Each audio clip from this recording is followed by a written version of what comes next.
দীর্ঘ প্রতীক্ষার পর ওমানে বাংলাদেশি কর্মীদের জন্য শ্রমবাজারের নতুন দুয়ার খুলতে যাচ্ছে। ওমানি এগ্রিকালচারাল অ্যাসোসিয়েশনের বিশেষ অনুরোধে বাংলাদেশি নাগরিকদের জন্য কাজের ভিসা দেওয়ার অনুমতি দেওয়া হয়েছে। তবে এই সুযোগ ঢালাওভাবে সবার জন্য নয়। কেবল কৃষক পেশায় যারা যেতে আগ্রহী তারাই শুধুমাত্র এই ভিসার আওতায় পড়বেন। পুরো প্রক্রিয়াটি বেশ কিছু কঠোর শর্তের অধীনে পরিচালিত হবে বলে সংশ্লিষ্ট কর্তৃপক্ষ জানিয়েছে। নতুন এই ভিসা অনুমোদনের ক্ষেত্রে খামারগুলোকে নির্দিষ্ট করে দেওয়া হয়েছে। সিদ্ধান্ত অনুযায়ী কেবল আল দাহিরা প্রদেশের ইব্রি, ধাঙ্ক এবং ইয়ানকুল এলাকার খামারগুলোর জন্যই বাংলাদেশি কৃষি শ্রমিকদের আনা যাবে। তবে এই সুযোগের পরিধি বেশ ছোট, কারণ এই নির্দিষ্ট এলাকাগুলোতে ওমানি কৃষি সমিতির সাথে নিবন্ধিত খামারের সংখ্যা খুবই কম। ফলে অনুমোদিত ভিসার সংখ্যা বেশ সীমিত হবে বলে ধারণা করা হচ্ছে। কৃষকদের ওমানে যাওয়ার ক্ষেত্রে নিয়োগকর্তাদের বেশ কিছু আবশ্যিক শর্ত পূরণ করতে হবে। এর মধ্যে রয়েছে ওমানি কৃষি সমিতির আল দাহিরা শাখা থেকে সদস্যপদ গ্রহণ এবং বার্ষিক ২৫ ওমানি রিয়াল ফি প্রদান, আবেদনপত্রের সাথে কৃষি জমির মালিকানার দলিল, জাতীয় পরিচয়পত্রের অনুলিপি এবং শ্রম মন্ত্রণালয় থেকে ইস্যু করা বৈধ ওয়ার্ক পারমিট যুক্ত করতে হবে। পাশাপাশি ২০২৬-২৭ মৌসুমের জন্য ফসল ও কৃষি এলাকার বিবরণ উল্লেখ করে একটি কৃষি ক্যালেন্ডার ফর্ম পূরণ করাও বাধ্যতামূলক। আগামী ৯ আগস্ট থেকে ২০ আগস্ট পর্যন্ত কৃষকদের আনার জন্য এই আবেদন গ্রহণ করা হবে।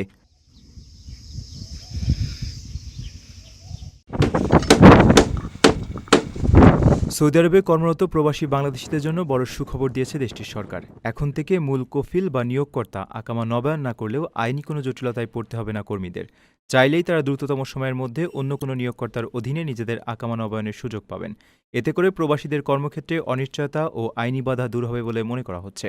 খবরটি নিশ্চিত করেছেন প্রবাসী কল্যাণ প্রতিমন্ত্রী নুরুল হক নূর নিজেই। আমাদের দেশের যারা ইকামার প্রবলেমে পড়ে, বিশেষ করে দেখা যায় বলা হয় থাকে নিয়োগ করতে ইকামা করবে, পরে দেখা যায় সেটা নিয়ে একটু সমস্যা তৈরি হয়।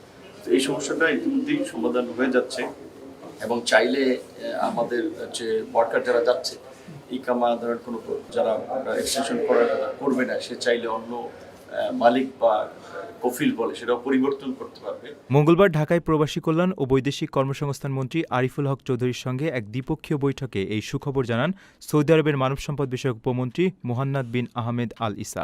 প্রবাসী কল্যাণ মন্ত্রীর দপ্তরে অনুষ্ঠিত এই বৈঠকে সৌদি প্রতিনিধি দলের দেওয়া ঘোষণাকে বাংলাদেশি কর্মীদের সুরক্ষায় একটি ইতিবাচক পদক্ষেপ হিসেবে দেখা হচ্ছে। সব বাংলাদেশিরা ছোটখাটো অপরাধে সৌদি জেলে আছে, তাদেরকে যেন ক্ষমা করে বাংলাদেশে ফেরার একটা সুযোগ করে দেওয়া হয়, সেই বিষয়টি আমরা বলেছি। বৈঠকে আকামা সংক্রান্ত অন্যান্য জটিলতা নিয়েও বিস্তারিত আলোচনা হয়। বিশেষ করে আকামা ও ওয়ার্ক পারমিট ইস্যু বা নবায়নে যাতে কোনো ধরনের দেরি না হয় সে বিষয়ে সৌদি সরকারের হস্তক্ষেপ চেয়েছে বাংলাদেশ। অনেক সময় ওয়ার্ক পারমিটের বর্ধিত ফির অজুহাতে কিছু কফিল আকামা নবায়নে ইচ্ছাকৃতভাবে কালক্ষেপণ করেন, যার ফলে প্রবাসী কর্মীরা ভোগান্তিতে পড়েন। বাংলাদেশের পক্ষ থেকে এ বিষয়ে দ্রুত সমাধানের অনুরোধ জানানো হলে সৌদি প্রতিনিধি দল সার্বিক সহযোগিতার আশ্বাস দিয়েছে।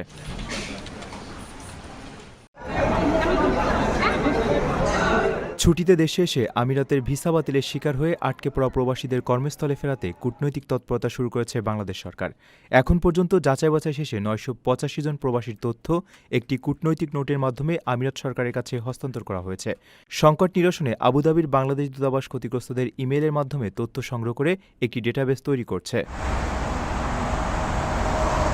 দূতাবাস সূত্রে জানা গেছে, ভিসা বাতিলের কারণ অনুসন্ধান, ভিসা পুনরায় সক্রিয় করার প্রক্রিয়া এবং আটকে পড়া প্রবাসীদের আমিরাতে থাকা ব্যবসা, ব্যাংক হিসাব বা অন্যান্য সম্পদের সুরক্ষার বিষয়ে এই কূটনৈতিক নোটে জানতে চাওয়া হয়েছে। প্রায় ২৫০০ আবেদনের মধ্যে থেকে প্রথম ধাপে এই ৯৮৫ জনের তালিকা পাঠানো হয়েছে এবং নতুন আবেদনগুলো যাচাই করে পর্যায়ক্রমে পাঠানো হবে। তবে দূতাবাস স্পষ্ট করে জানিয়েছে, এই ডেটাবেজের নাম অন্তর্ভুক্ত হওয়ার অর্থই ভিসা পুনর্বহালের শতভাগ নিশ্চয়তা নেই। ভিসা পুনরায় সক্রিয় করার একমাত্র এখতিয়ার আমিরাত সরকারের হাতে। আমিরাত সরকার ভিসা বাতিলের বিষয়ে আনুষ্ঠানিকভাবে কোনো ব্যাখ্যা না দিলেও দূতাবাসের সংশ্লিষ্ট কর্মকর্তারা এর পেছনে বেশ কিছু সম্ভাব্য কারণ চিহ্নিত করেছেন। এর মধ্যে প্রতিষ্ঠানের অনুমোদিত কোটার চেয়ে বেশি কর্মী নিয়োগ, ভিসার পেশার সঙ্গে বাস্তব কাজের অমিল, ওয়েস প্রোটেকশন সিস্টেমের শর্ত লঙ্ঘন এবং প্রতিষ্ঠানের লাইসেন্স বা কার্যক্রম নিয়ে প্রশাসনিক জটিলতার মতো বিষয়গুলো অন্যতম। পাশাপাশি বিনিয়োগকারী ভিসা নিয়ে শ্রমিক হিসেবে কাজ করা, সনদ জালিয়াতি, সামাজিক যোগাযোগ মাধ্যমে আমিরাতের নীতি বহির্ভূত কর্মকাণ্ডের সম্পৃক্ততা এবং বিভিন্ন শৃঙ্খলা ভঙ্গের অভিযোগও ভিসা বাতিলের কারণ হতে পারে। মালয়েশিয়ার নেগেরি সেম্বিলান রাজ্যে একই প্রতিষ্ঠানে কর্মরত বাংলাদেশি সহকর্মীদের মধ্যে রক্তক্ষয়ী সংঘর্ষের ঘটনায় ৩ জন নিহত ও ১ জন গুরুতর আহত হয়েছেন। সোমবার বিকেলে রাজ্যের তামানলিঙ্গি এলাকায় এই মর্মান্তিক ঘটনা ঘটে। এই ঘটনায় জড়িত সন্দেহে 40 বছর বয়সী এক বাংলাদেশিকে গ্রেপ্তার করেছে পুলিশ। স্থানীয় পুলিশ প্রশাসন জানিয়েছে, সোমবার বিকেলে স্থানীয়দের কাছ থেকে সংঘর্ষের খবর পেয়ে ঘটনাস্থলে গিয়ে একজনকে গ্রেপ্তার করা হয়। পরে পুলিশি তদন্তে আরও 2টি মরদেহ উদ্ধার করা হয়। নিহতদের শরীরে গুরুতর আঘাতের চিহ্ন রয়েছে এবং আহত ব্যক্তিকে রেমবাও হাসপাতালে চিকিৎসা দেওয়া হচ্ছে। হতাহতরা সবাই একই বাসায় থাকতেন বলে জানা গেছে। গ্রেপ্তার হওয়া ব্যক্তির আগে কোনো অপরাধের রেকর্ড নেই। তাকে রিমান্ডে নিতে আজ পোর্ট ডিকশন ম্যাজিস্ট্রেট আদালতে হাজির করার কথা রয়েছে। মালয়েশিয়ার দণ্ডবিধির 302 ধারায় একটি হত্যা মামলা হিসেবে ঘটনার তদন্ত শুরু হয়েছে। তবে ঠিক কী কারণে এই প্রাণঘাতী সংঘর্ষের ঘটনা ঘটেছে তা এখনও নিশ্চিত করতে পারেনি পুলিশ।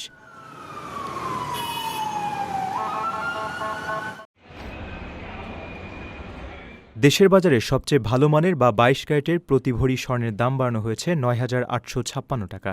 এতে ভ্যাটসহ ভালো মানের 1 ভরি সোনার দাম নির্ধারণ করা হয়েছে 2,32,930 টাকা।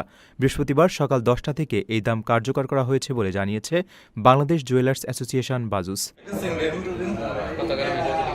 বাজুস জানিয়েছে, স্থানীয় বাজারে তেজাবি স্বর্ণের মূল্য বেড়েছে, ফলে সার্বিক পরিস্থিতি বিবেচনায় ভ্যাটসহ স্বর্ণের নতুন দাম নির্ধারণ করা হয়েছে। নতুন দাম অনুযায়ী 22 ক্যারেট হলমার্ক করা ক্যাডমিয়াম স্বর্ণালঙ্কারের দাম নির্ধারণ করা হয়েছে প্রতি গ্রাম 19,970 টাকা। সেই হিসেবে প্রতি ভরি স্বর্ণের দাম দাঁড়িয়েছে প্রায় 2,32,960 টাকা।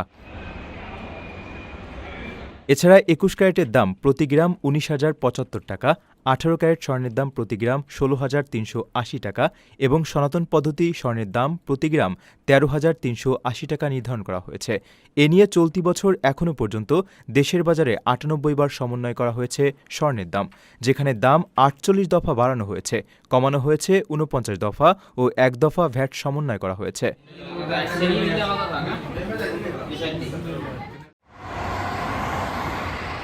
ওমানে খারিফ মৌসুমে ধোপার অভিমুখে যাওয়া পর্যটক ও স্থানীয় বাসিন্দাদের জন্য গাড়ি ভাড়ার ক্ষেত্রে বিশেষ সতর্কতা অবলম্বনের পরামর্শ দিয়েছে দেশটির ভোক্তা অধিকার সংরক্ষণ কর্তৃপক্ষ। ভ্রমণ চলাকালে যে কোনো ধরনের অনাকাঙ্ক্ষিত বিতর্ক বা আর্থিক ক্ষতি এড়াতে গাড়ি হাতে নেওয়ার আগেই তা পুঙ্খানুপুঙ্খভাবে পরীক্ষা করে দেখার আহ্বান জানানো হয়েছে। বুদ্ধিমত্তার সঙ্গে গাড়ি ভাড়া করুন, ধোপার খারিপে নিরাপদে ভ্রমণ করুন শীর্ষক একটি জনসচেতনতামূলক প্রচারণার আওতায় সম্প্রতি এই জরুরি পরামর্শ জারি করে সিপিএ। এতে বলা হয়, রেন্টাল এজেন্সি থেকে গাড়ি নিয়ে বের হওয়ার আগেই যানবাহনের ভেতরে ও বাইরের সার্বিক অবস্থা ভালোভাবে খতিয়ে দেখা প্রয়োজন। গাড়িতে আগে থেকেই কোনো আঁচড়, ট্যাপ খাওয়া বা অন্য কোনো ক্ষয়ক্ষতি থাকলে তার স্পষ্ট ছবি তুলে প্রমাণ হিসেবে রেখে দেওয়ার সুপারিশ করা হয়েছে, যেন গাড়ি ফেরত দেওয়ার সময় এজেন্সি কর্তৃপক্ষের সঙ্গে কোনো ধরনের মতবিরোধ তৈরি না হয়। এছাড়া গাড়ি ভাড়ার চুক্তিপত্রে স্বাক্ষর করার আগে গ্রাহকদের সব শর্তাবলী ভালোভাবে পড়ে নেওয়ার তাগিদ দিয়েছে কর্তৃপক্ষ। বিশেষ করে বীমা সুবিধা, ক্ষতিপূরণের দায়বদ্ধতা এবং অতিরিক্ত বা লুকানো কোনো চার্জ রয়েছে কিনা তা চুক্তিতে সই করার আগেই পরিষ্কারভাবে বুঝে নেওয়া উচিত বলে এতে স্মরণ করিয়ে দেওয়া হয়েছে।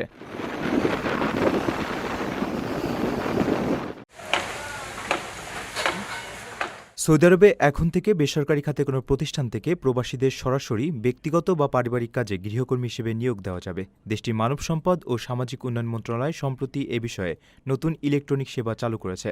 মূলত বেসরকারি খাত থেকে ব্যক্তিগত খাতে গৃহকর্মীদের ট্রান্সফার প্রক্রিয়াকে একটি নিয়মের মধ্যে আনতে এই যুগান্তকারী উদ্যোগ নেওয়া হয়েছে। তবে এই সুবিধা পেতে বেশ কিছু শর্ত মানতে হবে। প্রথমত, বিদেশি কর্মীর বৈধ ওয়ার্ক পারমিট বা কাজের অনুমতিপত্র থাকতে হবে। কোনো উচ্চপদস্থ, কারিগরি, স্বাস্থ্যসেবা কিংবা সম্পূর্ণ সৌদিকরণ হয়েছে এমন পেশার কর্মীদের এই নিয়মের আওতায় আনা যাবে না। বদলির জন্য আগের নিয়োগকর্তার কাছ থেকে চেম্বার অব কমার্স কর্তৃক সত্যায়িত একটি ছাড়পত্র জমা দিতে হবে। পাশাপাশি নতুন নিয়োগকর্তাকে নিজের আর্থিক সক্ষমতা প্রমাণের জন্য বেতনের সনদ বা ব্যাংক স্টেটমেন্ট এবং কর্মীর রেসিডেন্স পারমিটের অনুলিপি জমা দিতে হবে। নতুন নিয়োগকর্তার জাতীয় পরিচয়পত্রের বিবরণ এবং ঠিক কী কারণে গৃহস্থালী কাজে নিয়োগ দেওয়া হচ্ছে তাও আবেদনে উল্লেখ করতে হবে।